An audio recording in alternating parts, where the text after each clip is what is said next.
Ladies and gentlemen, good evening and welcome back once again to Bahrain Now, your favorite local talk show with yours truly, Lara Sam'an. This season will be filled with the latest topics and trends going on in the country that you won't want to miss out on. So stay tuned, more coming up on Bahrain Now.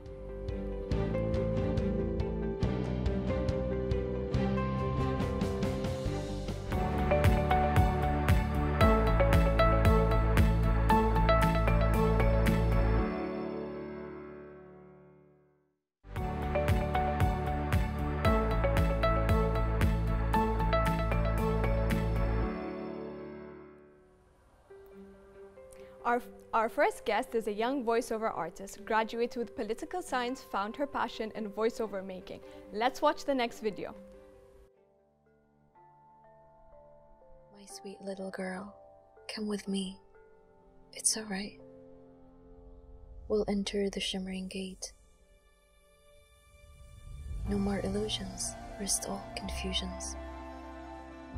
Once blind, now you see.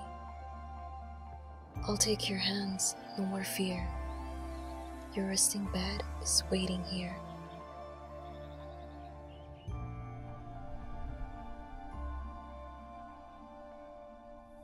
Welcome home, my dear old soul.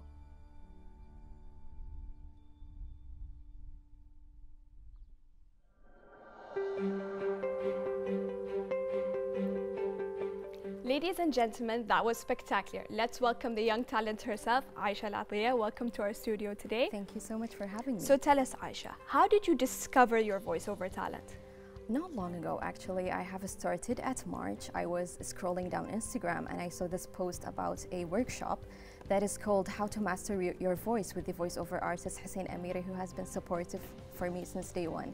So I participated basically in this workshop, and he gave us all the techniques and tips on how to start a business in the voiceover, and I thought it was really interesting for me. Yeah, something very different, Yani. I never thought of like I would want to do a voiceover for somebody. It is really interesting, and I have been really enjoying participating in these kind of things. So after we finished the workshop, he told us to create an Instagram account where we get to post our voiceover covers, and this is basically how I started. Okay, and what type of voiceovers do you do? I do a lot of things, mostly the motivational, fantasy, covers, like doing characters and stuff, so everything basically. Okay, and from those, what is your favorite? Which one? What do you like doing the most? Most probably the motivation videos, because it really gives me such a great feeling to know that the people really enjoy them, and I have been getting too many good comments with these, like for example people just sending me messages saying that I needed to hear this kind of message, or thank you. Exactly, because it's a motivational speech, or it gives people, your followers, it gives other people ways to like listen. I would be one of those people, to be honest. Yeah, exactly. I really enjoy giving them this kind of feeling that it makes me really keeps going. Yeah, I completely get what you mean. Like sometimes when I listen to motivational speakers, it gives you just a happy thought. It gives you ideas of kind life. Of power also. Exactly, and it's nice to hear from different people what they think and how they see life. Exactly. How do you keep improving your talent? Like any other kind of talent, everyone should, start practicing their breathing, their vocals, trying to do more and more, because, practice is just the key of getting practice improved. Makes perfect. Exactly, yes. What equipments do you need to do? The equipment, I use mic, a laptop, a software, of course a background music for the voice covers. So this is basically Is there like special softwares that you have to use? For the voiceover, yes. For me, I use Audacity, so this is how I edit my videos. Honestly speaking, I've never heard of that, but yes, that's very interesting to know, like that you actually have to use different applications or softwares to help with the voiceovers. Yeah, right. What else would you say, like what gets you into character with your voiceovers? Do you get into it, like does it make you feel like you're a different person when you do it? Yeah, of course. I do practices a lot. As I said, I keep watching like YouTube videos on people trying to do a certain character, and then I started practicing. Like, of course, as I said, if I practice a certain character, I'm going to be good at it. So I have to be in a mood. So yeah, you have to get in that specific mood. Yeah. Is there someone that you would say that inspires you for voiceovers? Even a motivational speaker, there's someone that you like how they speak. Yeah, I'm going to go with two people who have been supportive for me. The first, as I said, Hussein Amiri and Mohammed Al Mawali. These both two Bahraini artists really inspire me to keep going, and they kept like giving me such an advice since the day I started. And gave you all that support. Yes, I do. Yeah, exactly. It's an amazing talent you have, Aisha. Thank you so much. You're most welcome. Is there anything you'd like to add before we end the segment today? Yeah, I just want to say to everyone who have a certain talent, especially as a Bahraini lady, just, you know, keep going and keep doing whatever you do, because we as a Bahraini community, we truly need to show our talents out there. So just, if you have a kind of talent, just go there and go with it. Show everybody what you can do. Show everyone, yeah, exactly. I love that quote. I agree with that completely.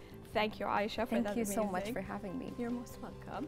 Ladies and gentlemen, don't go away. We got more coming up right here on Bahrain Now.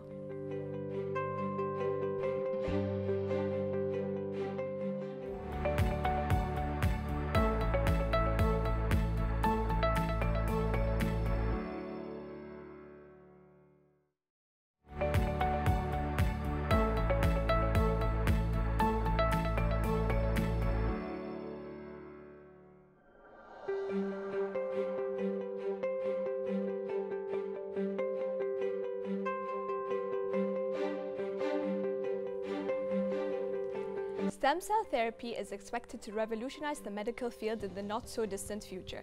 The Arabian Gulf University is set to establish a stem cell lab very soon here in the Kingdom of Bahrain. And Dr. Safouq Al-Shemri, AGU Associate Professor and Director of Regenerative Medicine Program, is here to tell us more. Welcome to the studio today. Thank you. So could you tell us please a brief explanation of what stem cells are? Stem cell, actually, it's the original cell that's when the people in their uterus just in 4 or 5 days. And those cell has the ability different from other cell. It can regenerate and same time can specialize to any kind of cells. We are talking about more than 200 types of cells. So it can be from a type of cell to like a blood cell or to any type of cell? Exactly. Those stem cell is the origin. So all of the tissue of a human being started from those stem cells. Okay, that's amazing. I didn't know that from one stem cell it can turn into 200 different types of stem cells. Okay, and how exactly are stem cells harvested? Well, there is 3 types of stem cells nowadays. One of them, which is very famous, is embryonic stem cell. It's from embryo, which is like 4 or 5 days fetus inside the uterus. There is adult stem cells. Each organ has its own stem cell to repair, regenerate. And there is new types, which is the most important type. It's called iPS. Okay. iPS, you take almost normal cell, like skin cells, you reprogram it, and you retain it back to its beginning. The beginning, which is like status like 4 days stem cell. Then you can differentiate it to whatever you want to do. For example, you take it from the skin, normal, then you reprogram it, you make it like 4 days cell, then you can from skin make it heart. You can make it to any type of cell? Any type of cell, we call it iPS. Okay. Which is, before you have difficulty because the source is limited. It's embryonic and either you go to the bone marrow, for example, but now you have open source, which is iPS. Which is that, meaning that you can take it from the skin. And what kind of illnesses are best treated with stem cells?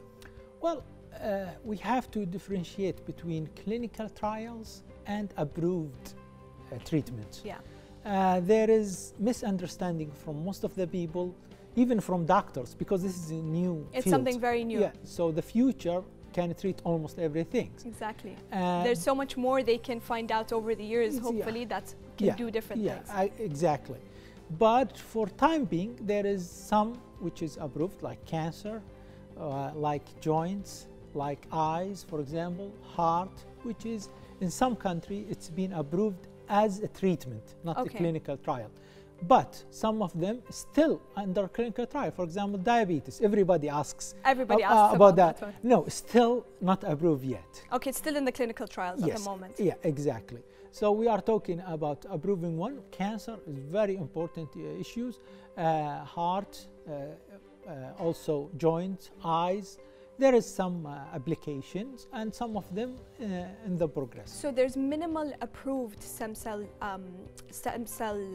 let's say, medicine that they're using these days. It's still in, a lot of it is clinical trials. Exactly. Okay. Because usually to have medication, it takes at least to be approved by FDA 8 to 10 years of research. Okay, I never knew that. Yeah, so actually this is the normal thing, and it takes long time.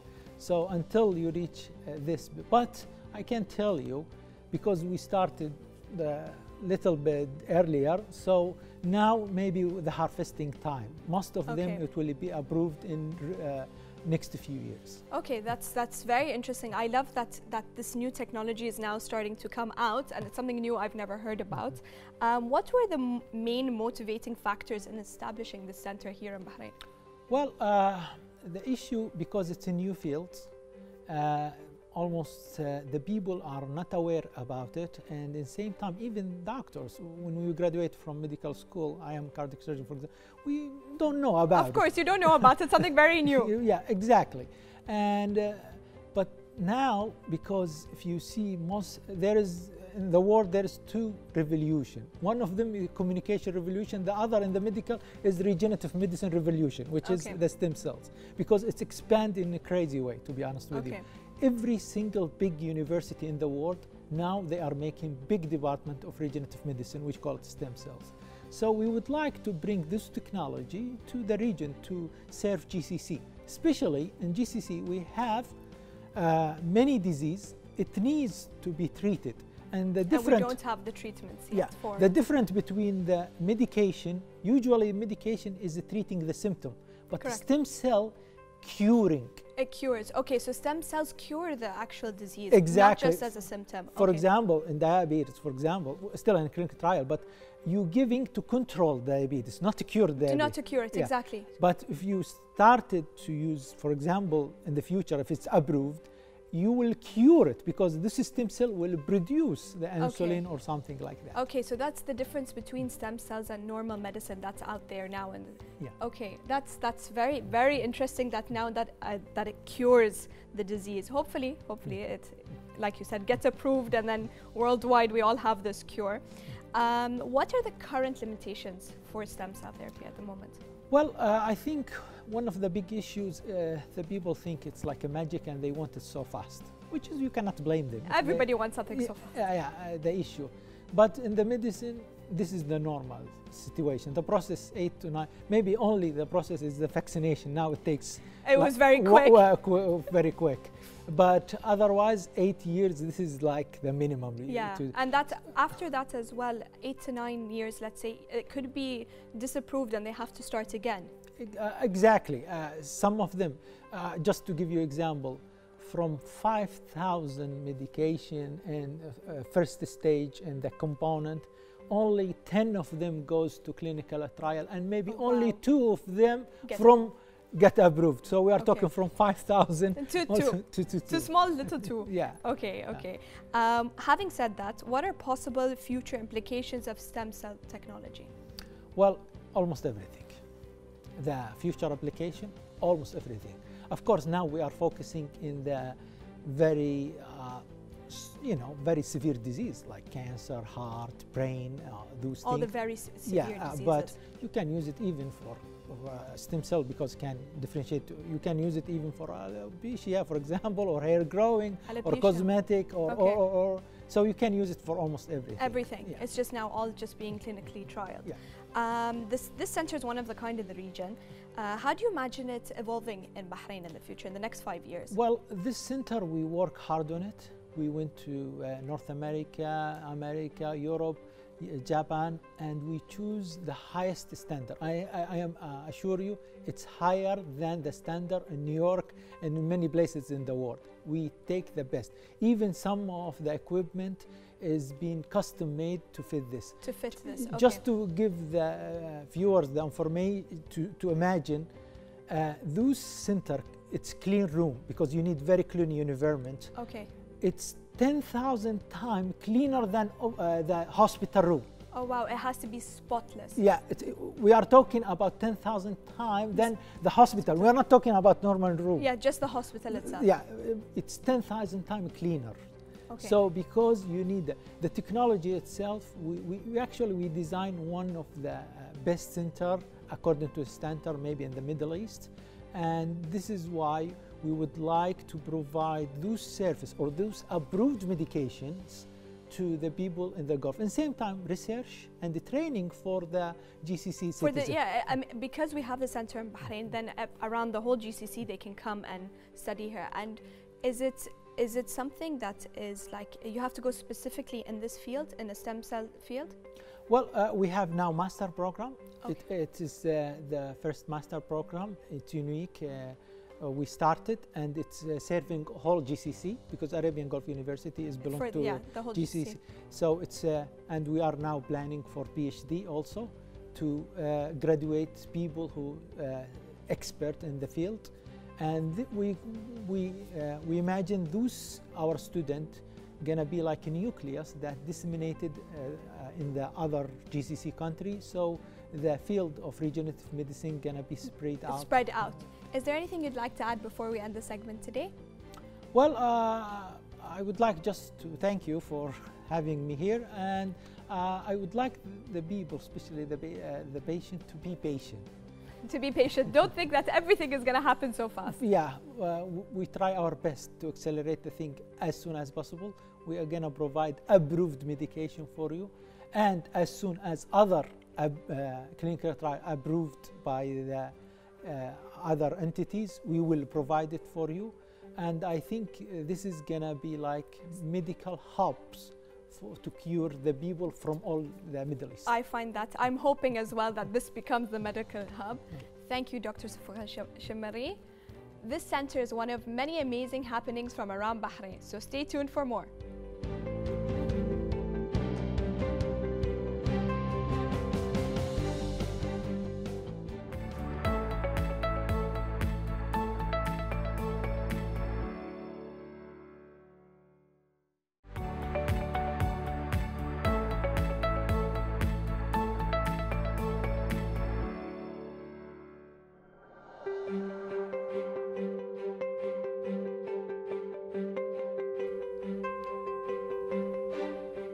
The Kingdom of Bahrain has implemented tireless efforts to empower the youth, providing a wide space and ideal environment for young people in decision-making and leading in the kingdom towards a prosperous future, even despite the current situation and challenges. We are joined here tonight with Ms. Iman al-Balushi, lecturer, researcher, and chairperson of iLearn Academy, to talk to us more on youth empowerment during COVID-19. Welcome to our studio today. Thank you so much. So talk to us about yourself as a young individual out there in the field. So currently I'm the chairperson of iLearn Academy, and I also hold a master's degree in applied linguistics with TESOL from the University of Sheffield in the UK. Okay. But that's not how it all started. I think I was going to say is that how it started from university? Not really. After I graduated from my degree, my bachelor's degree, I had this dream of going abroad and learning about the best methods of teaching English. I love that you followed your dream. Thank you. And I did not have the financial support, right? And I actually had to save up the whole amount by myself, working 4 part-time jobs and my full-time job to save up the money. And then I managed to go abroad and complete my master's degree. And when I came back, I was so excited to start teaching. Of course, because you just finished it and you did this all by yourself, which is amazing. That's that's amazing. That's all I can say. Thank you. And it makes you more excited because you did it yourself. I feel like, yes, I want to do this now. Yes, right. And I started applying to teach at the university level. But every time I go to an interview or apply at a university, they always tell me, you're not qualified enough. Yes, and you need experience. And for a period of time, I was a little bit like giving up on my dreams. I think it was until His Royal Highness Sheikh Nasser bin Hamad met with the graduates virtually in June 2020. And the whole initiative was so inspiring, and he told these fresh graduates to ask themselves, what can we give back to our country? And it was at that moment I realized that, you know, it's not about the opportunity, it is how about much what you can give to the country. Yes, so I started teaching at university as a part-time instructor. And then I gained the necessary experience to... And then everybody said, fine, that you can now apply for the jobs. Yes, exactly. So that whole speech that His Royal Highness Sheikh Nasser gave to the fresh graduates was an eye-opening for me. And that's where I, took the lead to... And then continued what you wanted to do. How can we emphasize on youth empowerment during COVID? I think that question could be answered through His Excellency Minister of Youth, Minister Ayman Al-Muayyad. He concluded in his speech that the youth want to be trusted, they want to be seen, and they want to feel hope. Correct. And only then they will give endlessly to their country. Yes, right? I completely agree with you. Of course, you need to give them that motivation to make them want to do something. Yes, and with that we can see that they are utilizing their creativity, their abilities into, giving back to their country. And also, I think the youth are creative in their nature. So whenever a challenge comes their way, they don't look back at the ways that we've done it 20 years ago. They look at ways that we do it now. Yes, and how we can turn it into an opportunity rather than see it as a challenge. So if we give the youth this trust and hope, and I think we're going to see them thrive and taking us to the next level. I agree with that. The youth now is what's empowering Bahrain and the world in general. That's how everybody looks at it. How would the youth impact as leaders in the public and private sectors? There is a famous saying that says the creative adult is the child who survived, right? And I think being a leader requires a lot of creativity. So why not wait until all the creativity is gone? Why not give them the opportunity to lead right now while they're still creative? While they're still creative, while they're still young, it makes them, and like you said, as you start younger, it makes them want to do more because you're giving them that, how would I say, responsibility to do something. Yes, and to trust them and to give them the ability to lead. And I think the private sector was really smart in recognizing that, because they see that young leaders, they are very smart in achieving maximum impact with very low or very cost-effective solutions, right? Correct. Because their focus is on the profit. So young leaders can achieve that easily for them. So I agree with that completely. Women have come a long way in many sectors during the years. How can we empower the female youth during COVID? Talk to us about your own experience as a chairwoman. Yes. As I said, there were some challenges, but all the policies, all the regulations, all the opportunities are available to women as it is available to men. So I think it's all comes down to us individually as women, and to take these opportunities and embrace them and follow it. It's like you said at the beginning, you followed your dream. You have to follow your dream. Yes, the opportunities are there. You just have to take them and embrace them. Exactly. And I also always encourage women to celebrate their success. Sometimes when we succeed in something or achieve one of our goals, we are hesitant to celebrate that. Correct. We always think, no, I don't want to show people that I did it. I don't want to show this. So you just stay quiet about it. But I do agree with you. We should celebrate it. Yes, right. And the whole community is rooting for our empowerment. So why not embrace that and celebrate our success and take it and add back to society as a whole. And show the younger people and younger generation that they should do this as well. Exactly. As a leader yourself, talk to us about iLearn Academy and how did the current situation affect you? Yeah, so actually iLearn Academy was an idea back in 2015, but we didn't take it further. We were cooperating with different institutions, renting classes and delivering our classes with them. But in 2020, when the pandemic hit, actually the business or the initiative thrived even more. When other businesses were failing, we actually thrived. You found this an opportunity. Let's just go ahead and do this. Yes, because we noticed all the other educational institutions are hesitant when it comes to launching online, while we took the lead to launch virtually and support the young learners across Bahrain, right? So we actually took the opportunity and we thrived. That's amazing, because I did see that in 2020 a lot of the education institutes had a very big issue about going online. They didn't know how to. It's a bit hard to try to communicate with the kids through the computer. But if you started it from that's yes, exactly. And being 100% youth-led initiative, we were very good with technology and looking up the best methodology in teaching us online. As the younger generation, we know the technology. We're tech savvy, right? Exactly. Yeah. How would you, Iman al-Balushi, help participate in facilitating an ideal environment for the youth to create and share ideas? Yes, so we have several initiatives to empower the youth. One of them is that we made a policy in the academy to offer 20% of our seats for free for students who come from families with low income or families who are affected by the coronavirus.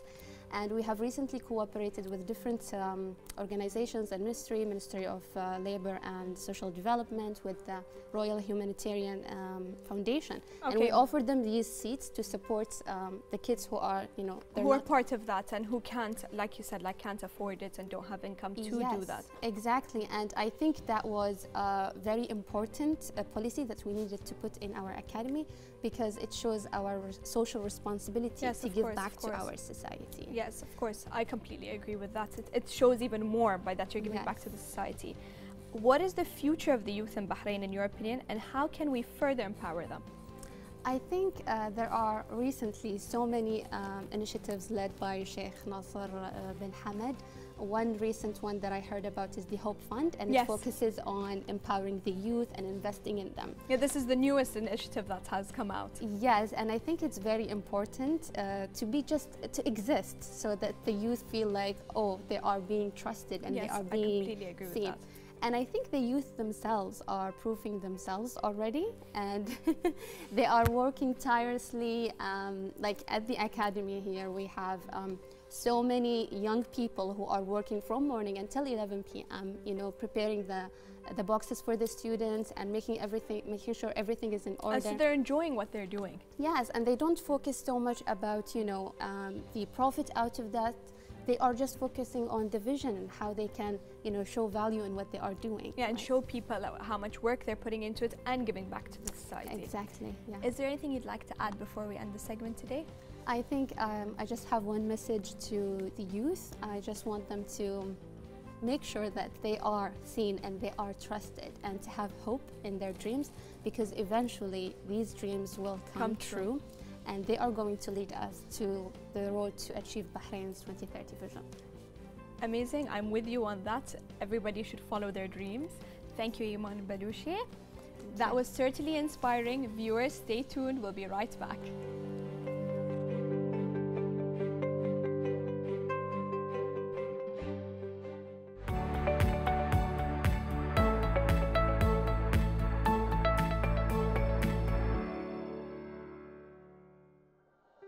The Bahrain Summer Festival is back in its 13th edition, where you can tune in with your family and friends safely. More coming up in the following report.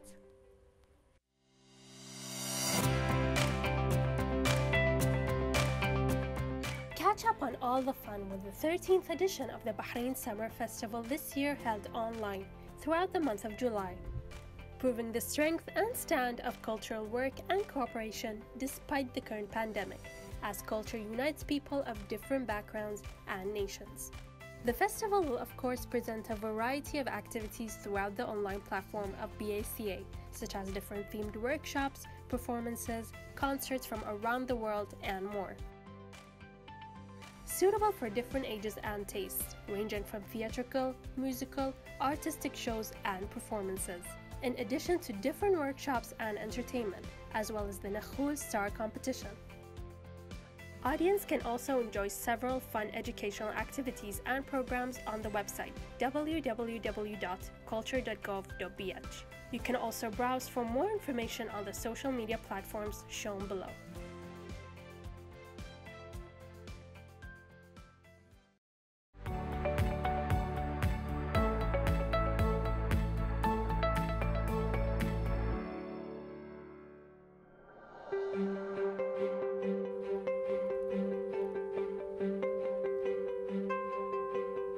Ladies and gentlemen, we have reached the end of tonight's episode, and I hope you've enjoyed it as much as I did. Featuring our inspiring guests, don't forget to reach out to us through our social media accounts shown below for more information and updates. I'm Lara Sam'an. See you next week. Goodbye.